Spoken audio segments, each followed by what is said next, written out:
Welcome to the channel. Today's story takes us back to 1859, following Seraphina Drake, an enslaved black girl whose beauty became her curse. The mistress could not stand the attention Seraphina drew, and what she did next went beyond cruelty. For 10 long years, she kept her chained and hidden away. This is a difficult and intense story, so take a moment, breathe, and listen carefully. Before we begin, be sure to subscribe to the channel and write in the comments which city and country you're listening from. Your participation helps ensure these stories are remembered, not buried. Let's begin. In the spring of 1859, inside a small cabin behind the Whitmore plantation in Warren County, Mississippi, a baby girl was born with amber-colored eyes and skin that seemed to glow even in dim candlelight. Her mother, a field slave named Ruth, looked at her newborn daughter and felt something she had rarely experienced in her 32 years of bondage: fear. Not the ordinary fear of the overseer's whip or the master's temper, this was a different terror. With a mother's instinct, Ruth understood that her daughter's extraordinary beauty would become either her salvation or her destruction. She named the child Seraphina, after the highest order of angels, a word she had heard the plantation mistress read years earlier from a book of religious poetry. Ruth could not read or write, but she never forgot that name. Seraphina, the burning ones, the angels closest to God. That first night, she whispered it into her daughter's ear, praying heaven might protect what she knew she could not. The Whitmore plantation stretched across 1,800 acres of the richest cotton land in the Mississippi Delta.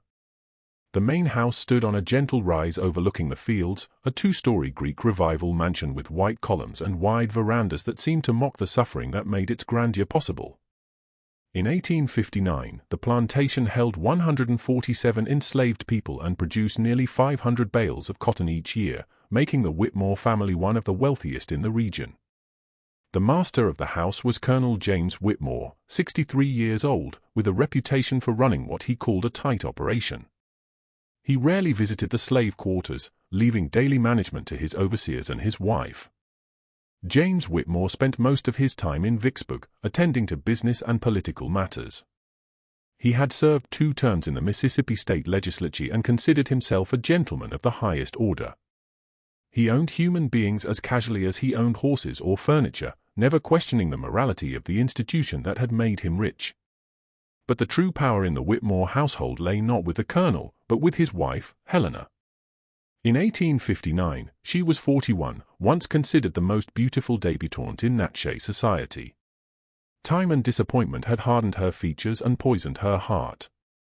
She had given her husband 3 sons, all surviving to adulthood, which she regarded as her greatest accomplishment.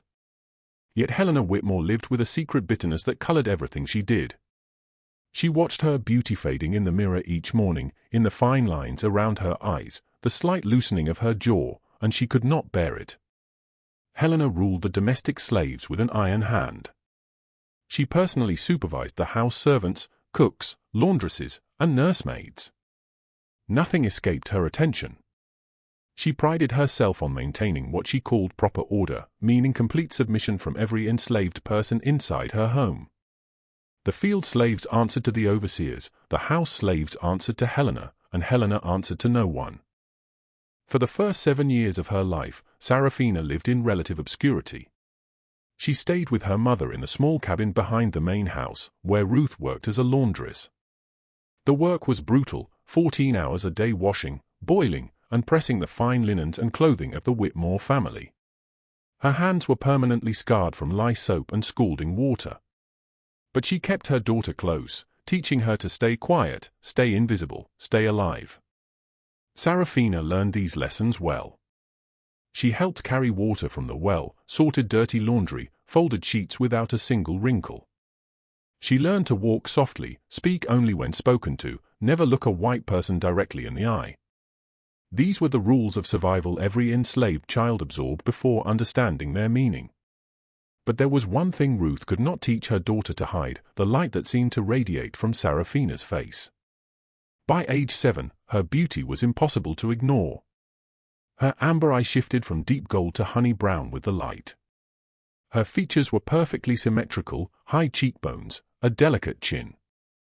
Her skin was flawless, a deep brown that held warmth even in cold weather. When she smiled, which was rare, the effect was startling. The other enslaved people noticed first. They whispered in admiration and warning. Old Bessie, who worked in the kitchen and claimed the gift of sight, told Ruth, "Keep that child hidden. That kind of pretty brings nothing but trouble. Either the men will want her, or the women will hate her. Either way, it ends in blood." Ruth tried. She kept Seraphina in the cabin as much as possible, dressed her in shapeless clothes, rubbed dirt on her face, wrapped her hair tight under rough cloth. But beauty like Seraphina's could no more be concealed than the sun hidden behind a handkerchief. It shone through everything. The day that changed everything came in September 1859. The summer heat had broken, and Helena Whitmore decided to walk through the domestic work areas for one of her inspections. She appeared without warning, criticizing work and reminding everyone of their place. That afternoon, she passed the laundry area just as Seraphina emerged from the cabin carrying a basket of folded linens. The girl did not see the mistress approaching. She was focused on balancing the heavy basket, trying not to drop the carefully pressed sheets. The cloth had slipped from her head, her hair falling in soft waves around her face. The afternoon sun caught her at just the right angle, illuminating her features with a golden light. Helena Whitmore stopped walking. She stood perfectly still for several seconds, staring with an expression witnesses later struggled to describe. It was not anger, it was something deeper, more dangerous. The look of a woman confronting something she could not accept. Ruth saw the mistress and felt her blood turn to ice. She dropped the shirt she was wringing and rushed toward her daughter, but she was too late. Helena had already seen. And what Helena saw, she could never unsee. That night, Helena lay awake in her canopied bed, staring at the ceiling while her husband snored beside her. She could not stop thinking about the slave girl. She could not stop comparing. When she closed her eyes, she saw those amber irises, that perfect skin, and felt a rage building inside her that frightened even herself. How dare this child, this piece of property, possess what Helena was losing? How dare she exist at all? By morning, Helena had made her decision. She told herself it was about discipline, about maintaining proper order. She told herself the girl had been insolent, had failed to show proper respect, had looked at her with defiance. None of this was true, but Helena repeated it until she almost believed it. The truth, which she would never admit, was simpler: she could not bear to look at Seraphina. And if she could not destroy the girl's beauty, she would hide it where no one would ever see it again. The cellar beneath the Whitmore mansion had been used for storage since the house was built in 1841. It was a large space, nearly 40 feet long and 20 wide, with stone walls and a dirt floor. One section held the Colonel's collection of imported French wines, the back portion remained unused, a dark, damp space even the house servants rarely entered. This was where Helena decided to put the girl. She gave the orders to the overseer, Thomas Crenshaw, who carried them out without question. He was paid well not to ask questions. That evening, after the Colonel retired to his study, 2 domestic slaves came to Ruth's cabin under Crenshaw's supervision. They took Seraphina while Ruth screamed and begged, dragged her across the yard into the main house, down the wooden stairs into the cellar, and chained her to an iron ring bolted into the stone wall. Ruth tried to follow, fighting like a wild animal. Crenshaw struck her across the face, knocking her down. "If you say one word about this," he told her, "I will sell you to the traders. You will never see this place again. You will never know what happened to your girl. Understand?" Ruth understood. She understood she was powerless. She understood her daughter had been swallowed by the earth. She understood there was nothing she could do. The first night in the cellar, Seraphina did not understand what was happening. She cried for her mother until her voice gave out. She pulled at the chain until the iron cut her skin, blood running down her foot. She called for help, but her voice could not penetrate the thick stone walls and heavy wooden door. No one came. No one would come. The cellar was almost completely dark. A tiny window, no bigger than a man's hand, sat high on the wall near the ceiling. It let in a thin sliver of daylight each afternoon, just enough to distinguish day from night. But most of the time, Seraphina existed in total blackness. She could not see her own hands before her face, could not see the walls that imprisoned her. She could only feel the cold stone beneath her and the weight of the chain on her leg. Helena established a routine that would continue for the next 10 years. Twice a day, a kitchen slave brought a bowl of food down to the cellar, cold cornmeal mush in the morning, whatever scraps remained from the family's dinner in the evening. The slave was forbidden to speak to Seraphina, forbidden to bring a light, forbidden to tell anyone about the girl in the cellar. Helena made it clear that any violation meant immediate sale to the slave traders who passed through Vicksburg. For the first few months, Seraphina screamed whenever someone opened the cellar door. She begged for release, promised to be good, to be invisible, to do whatever they wanted. But the slaves who brought her food could not help her even if they wanted to. They were as trapped as she was, imprisoned by a system that gave them no power, no choices. They left the food, and they left. And Seraphina remained alone in the darkness. Time became meaningless in the cellar. Without day and night, without work to structure her hours, Seraphina lost track of how long she had been imprisoned. Days blended into weeks, weeks dissolved into months. She slept when tired, ate when food appeared, cried until she had no tears left. Then, slowly, something inside her began to change. The human mind is remarkably adaptable. Faced with conditions that should have driven her to madness, Seraphina's consciousness found ways to survive. She began to create structure from nothingness. She counted breaths in sets of 100. She recited every word she remembered her mother saying, replaying conversations until they felt as real as physical objects.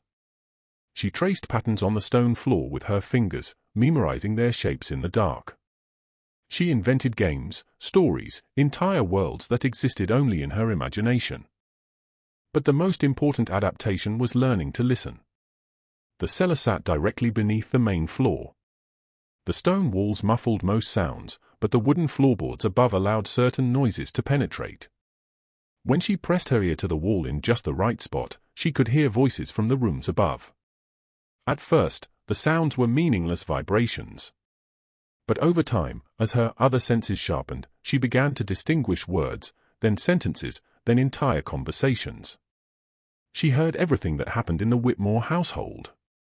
She heard the colonel arguing with business partners about debts and declining cotton prices.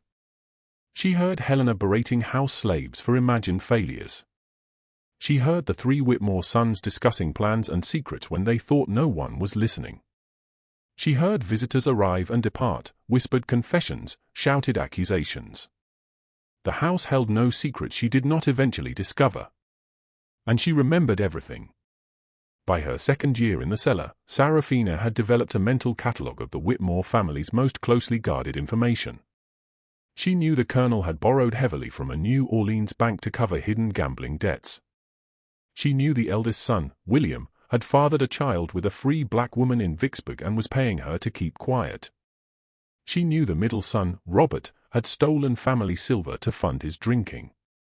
She knew the youngest, Thomas Jr., was terrified of his mother and often cried himself to sleep. She also knew things about Helena. She knew the mistress had once pushed a house slave down the stairs, causing her to lose an unborn baby, and convinced everyone it was an accident. She knew Helena doctored the household accounts, skimming money into a private fund hidden from her husband. She knew Helena had forged a letter to destroy her own sister's engagement 20 years earlier, a secret never told to anyone. This knowledge became Seraphina's most precious possession. In the darkness, where she had nothing else, she had power. Not the power to escape, not yet, but the power of knowing, of waiting, of understanding her enemies better than they understood themselves. The years passed with agonizing slowness. Seraphina grew from a child into a young woman entirely within that cellar. Her body adapted as best it could. The chain left a permanent scar around her ankle, a ring of thickened skin that would mark her for life. Her muscles weakened from lack of movement. Her skin grew ashen from never seeing sunlight. Her amber eyes developed the ability to see in near-total darkness, like a creature evolved for life underground. But her mind grew stronger. Without external stimulation, she turned inward, developing a memory so precise she could recall conversations from years earlier word for word. She taught herself to think in organized patterns, to analyze information, to connect disparate pieces of knowledge. She played mental chess against herself, developing increasingly complex strategies. Without knowing it, she was training herself to become something the Whitmore family could never have imagined. She was becoming dangerous.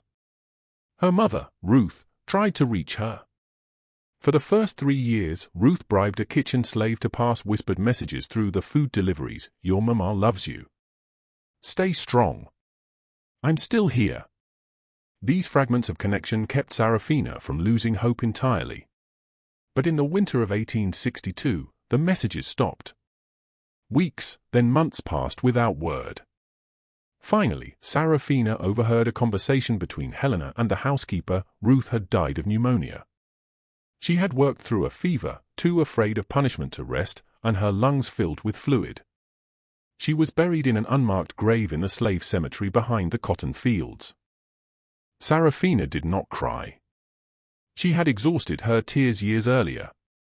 Instead, she felt something new crystallizing inside her, cold, hard, patient, like a diamond forming under impossible pressure. It was hatred, not hot, explosive anger, but the kind that could wait, plan, endure anything to achieve its purpose. And now she knew exactly what that purpose would be. The war had begun. Seraphina listened to endless conversations through the floorboards. In April 1861, Confederate forces fired on Fort Sumter, and the South erupted in celebration. The Whitmore household was caught in patriotic fervor. The colonel gave speeches about states' rights and Southern honor. The sons argued over who would enlist first. Helena organized sewing circles for uniforms. They believed the war would be short and glorious, that the Yankees would be defeated within months. Seraphina knew better. She heard the colonel's private conversations with less optimistic associates. She heard whispered concerns about British neutrality, the Union naval blockade, the difficulty of winning a war of attrition against a more industrialized enemy. By 1862, war's reality began penetrating even the Whitmore plantation's isolation. Cotton prices collapsed under the blockade. William came home from Tennessee with a bullet wound and stories of carnage that silenced the dinner table. Supplies grew scarce. Overseers were drafted, replaced by older men and boys who could not maintain control. The enslaved population grew restless, sensing the world they knew was beginning to crack. In her cellar prison, Seraphina waited. She had been in darkness for 5 years now, and she had learned the most important lesson darkness could teach: patience was power. Silence was strength. The things people tried to bury had a way of rising again. She was 17. She had not seen sunlight since she was 7. She had not heard a kind word since her mother died. She had no reason to believe her situation would change. But she knew with certainty beyond logic that her time would come. The house above was crumbling. She heard it in every worried conversation, every angry argument, every desperate prayer. The Whitmore family was running out of money, allies, time. The world that created their wealth and power was collapsing, and they were too blind to see it. But Seraphina saw. In the darkness where they had thrown her, she saw everything. And she was ready. The spring of 1864 brought changes Seraphina tracked through sounds above. Conversations grew more desperate. She heard Helena arguing with the colonel about selling land to cover debts. She heard William, weakened from his wound, discussing defeat with his brothers. She heard house servants speaking more freely. The balance of power was shifting. Everyone could feel it. Food deliveries became less regular. Sometimes a whole day passed without anyone bringing her anything. She learned to stretch meager rations, to ignore the constant gnaw of hunger. Her body adapted to near starvation, thin, wiry, requiring less sustenance. This was not strength, but biological desperation. It meant that when others might have died, she endured. In November 1864, she heard about Sherman's march. General William Sherman was cutting a path of destruction through Georgia, burning everything from Atlanta toward the sea. The terror in Helena's voice was unmistakable. If Sherman turned north into Mississippi, if Union troops reached Warren County, everything they built would be destroyed. Seraphina listened to their fear, and for the first time in 7 years, she smiled. The winter of 1864–65 was the hardest the Whitmore plantation had ever known. The Confederate economy was in complete collapse. Paper money was nearly worthless. Most slaves had run away. Fields lay fallow, cotton rotting unpicked. Overseers had abandoned their posts. Helena reduced the household staff to 3 enslaved people with nowhere else to go. She dismissed the cook and worked the kitchen herself, something she had never done. Meals grew simpler. The wine cellar was emptied and sold. Silver was pawned piece by piece for necessities. The great house showed neglect, paint peeling from columns, shutters hanging crooked, gardens gone wild.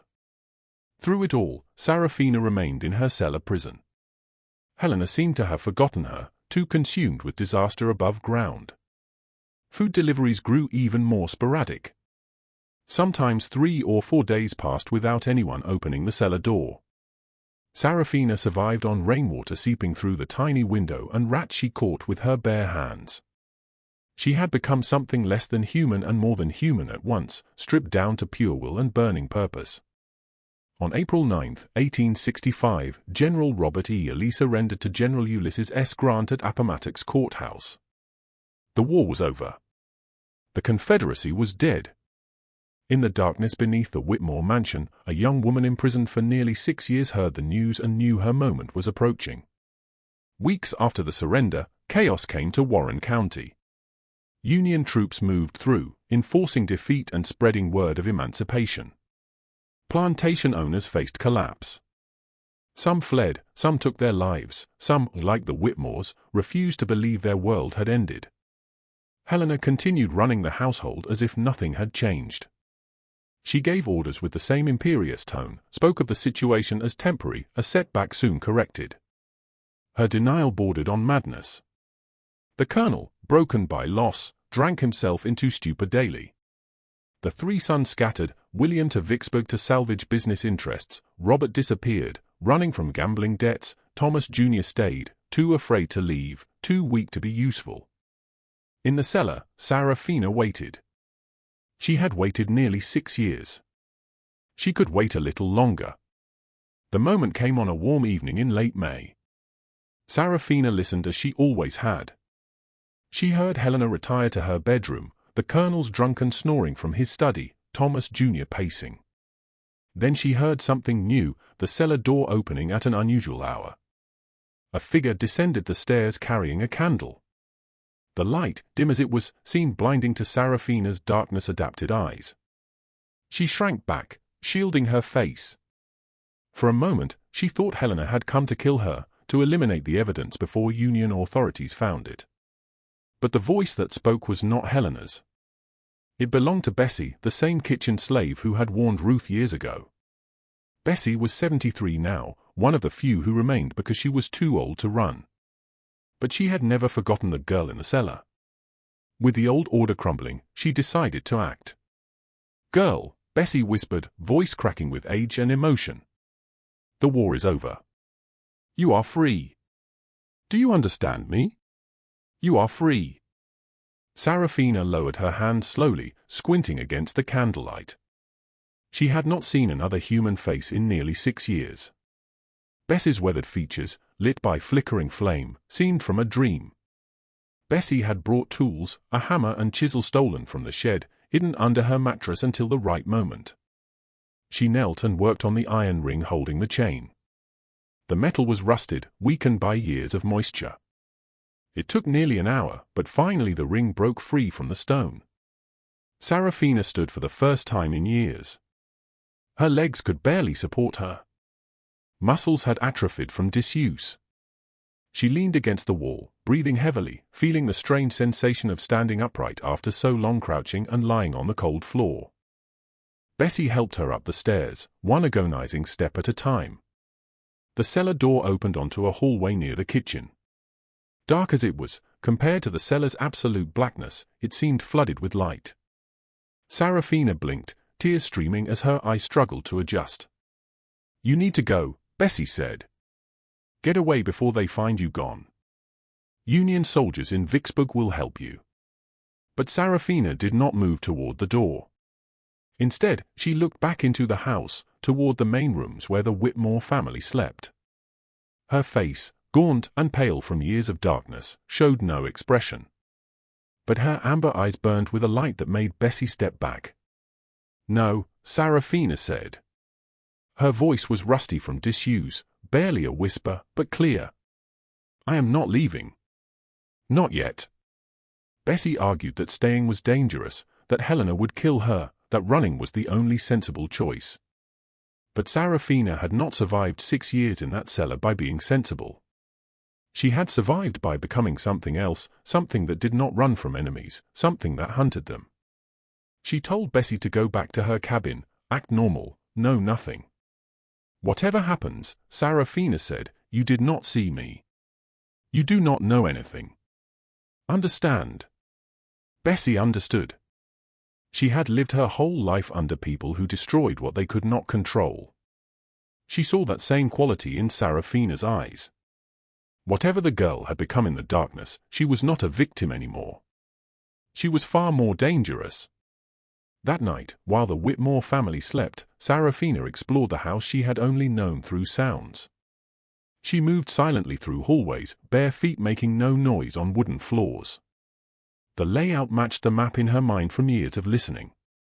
She knew which floorboards creaked, which doors squeaked, where everyone slept and when they woke.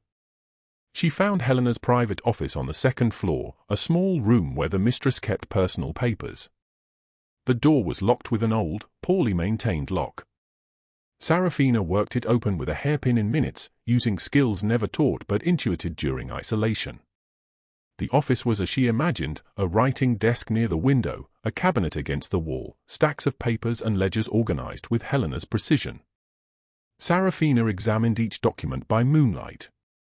Her eyes, still more comfortable in darkness, had no trouble reading. She found everything she needed and more. She found doctored household accounts proving Helena stole from her husband for years. Letters documenting the cover-up of the slave woman's death on the stairs. Correspondence with New Orleans lawyers revealing the full extent of the Whitmore's debts. And something unexpected, a letter from a Natchez doctor dated 1858 confirming Helena was barren, and that the 3 sons were purchased from a slave trader dealing in light-skinned children who could pass for white. This last discovery staggered her. The Whitmore sons were not Whitmores at all. They were children of enslaved women, bought as infants and raised as white aristocrats. Helena had maintained this deception for over 30 years, terrified the truth would destroy her social standing and marriage. It was her most closely guarded secret. Now it belonged to Seraphina. She took the most important documents and hid them outside the house, in a spot identified during her exploration. Then she returned to the cellar, closing the door behind her. At dawn, she was back in darkness, the chain arranged to look still attached. No one would know she had ever left. For 2 weeks, Seraphina continued nocturnal explorations. She grew stronger each day, exercising in darkness, rebuilding wasted muscles. She ate better, taking food from the kitchen at night. Color returned to her skin. Her movements became fluid, controlled. She was preparing. During the days, she listened. William returned from Vicksburg with terrible news, remaining assets seized by Union authorities. The New Orleans bank demanded immediate repayment of gambling debts, threatening legal action, creditors circled like vultures. Helena's response was to double down on denial. She insisted they could rebuild, that old ways would return, that they just needed to hold on. But her voice held a desperate, brittle quality Seraphina recognized. The mistress was losing control.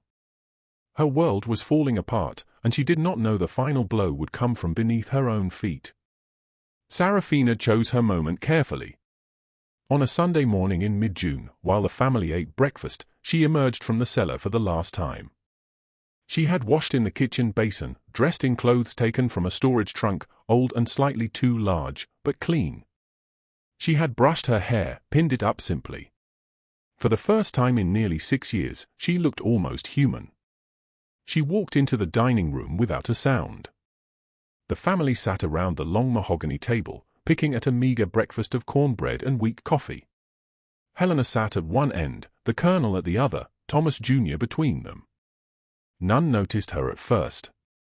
Then Helena looked up and screamed, a barely human sound, the scream of someone seeing a ghost, the dead rising, a nightmare made flesh.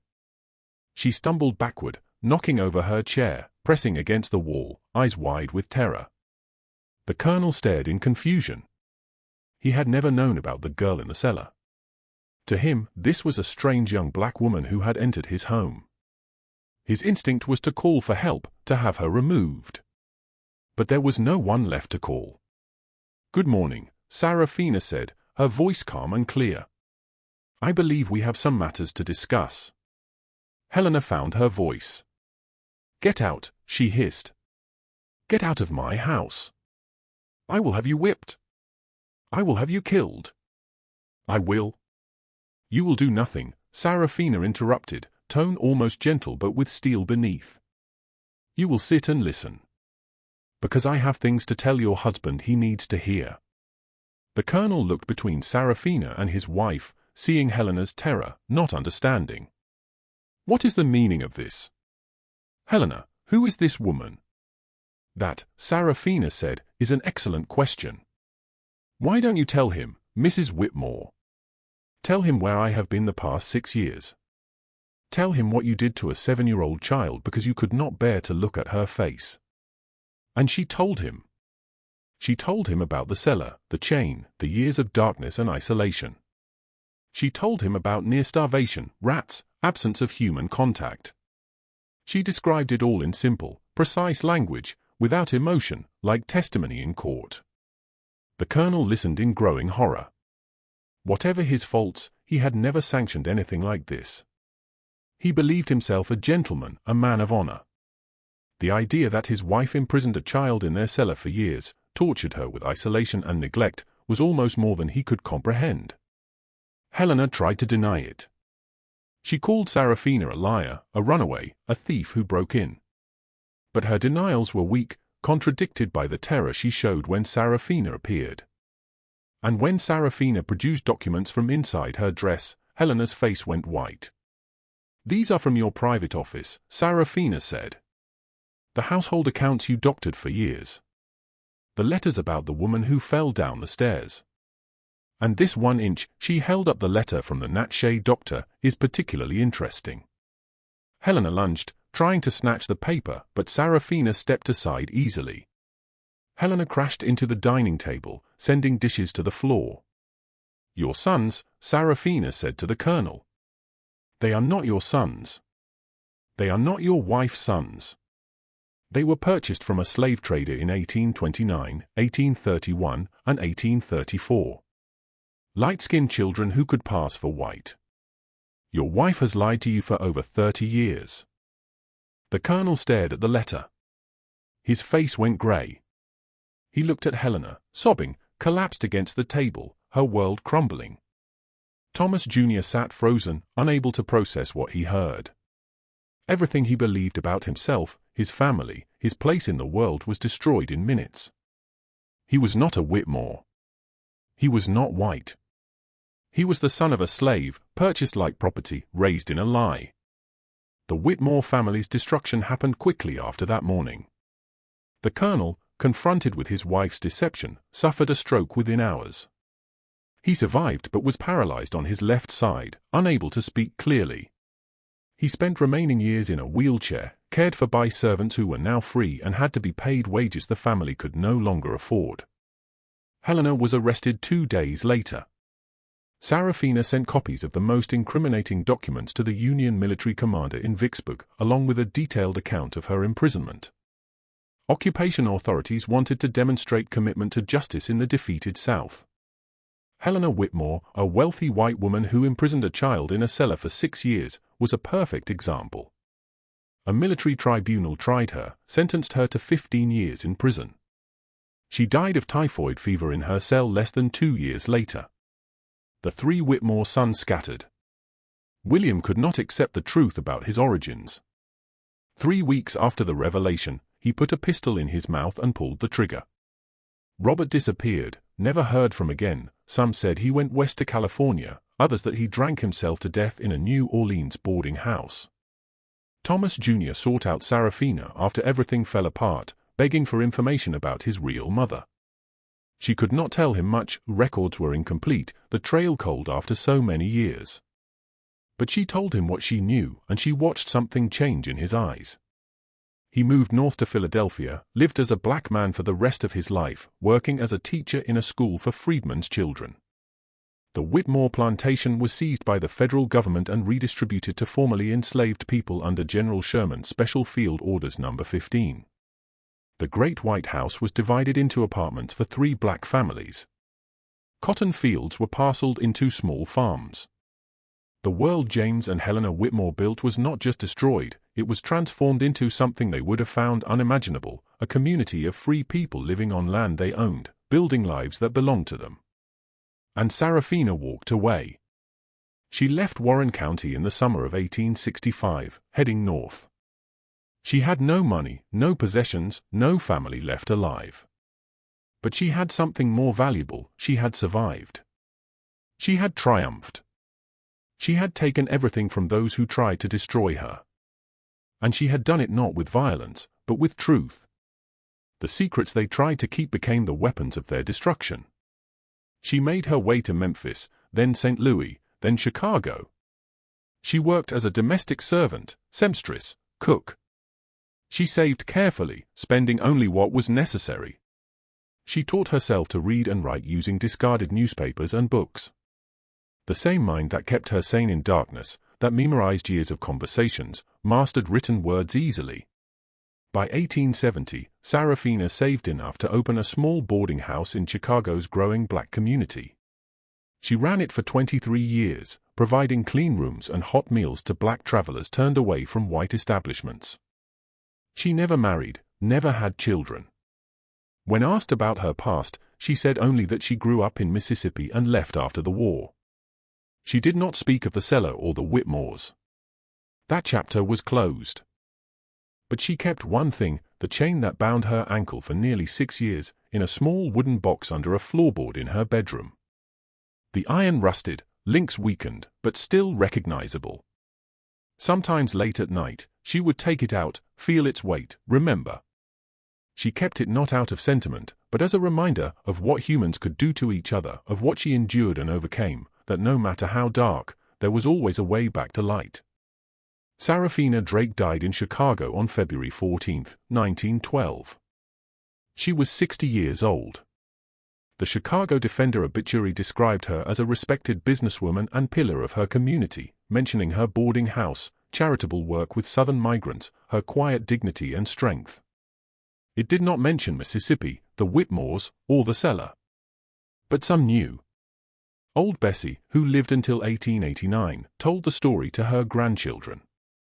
Some formerly enslaved from the Whitmore plantation shared whispered accounts of the girl who emerged from darkness and destroyed her captors with truth. The story passed down through generations, changing, growing, becoming more legend than fact. Perhaps that is fitting, because Seraphina's story is not just one woman's. It is the story of everyone buried alive by injustice who found a way to rise. It is the story of secrets oppressors try to hide and truth that always surfaces. It is the story of beauty that could not be destroyed, a spirit that could not be broken, a vengeance as patient as it was complete. Helena Whitmore tried to bury Seraphina in darkness because she could not bear to look at her. She thought hiding the girl away meant she did not exist.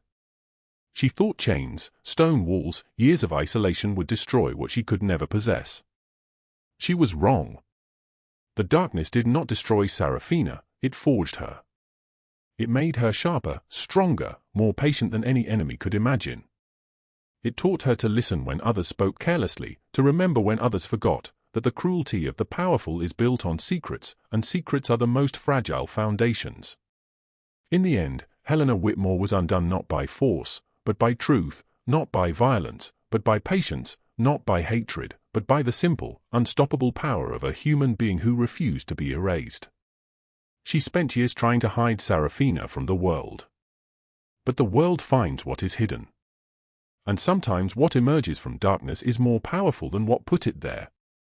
This is the story of Seraphina Drake, the prisoner of beauty, the girl in the cellar, the woman who waited 10 years in darkness and emerged to bring light to those who wronged her. Her story was buried over a century, lost in the ocean of suffering that was American slavery. But stories like hers surface. They rise through cracks in history. They demand to be heard because truth cannot be chained forever. And beauty, real beauty, the beauty of the human spirit, can survive anything. Even 6 years of darkness. Even a lifetime of injustice. Even the determined cruelty of those who fear what they cannot control. Seraphina Drake knew this.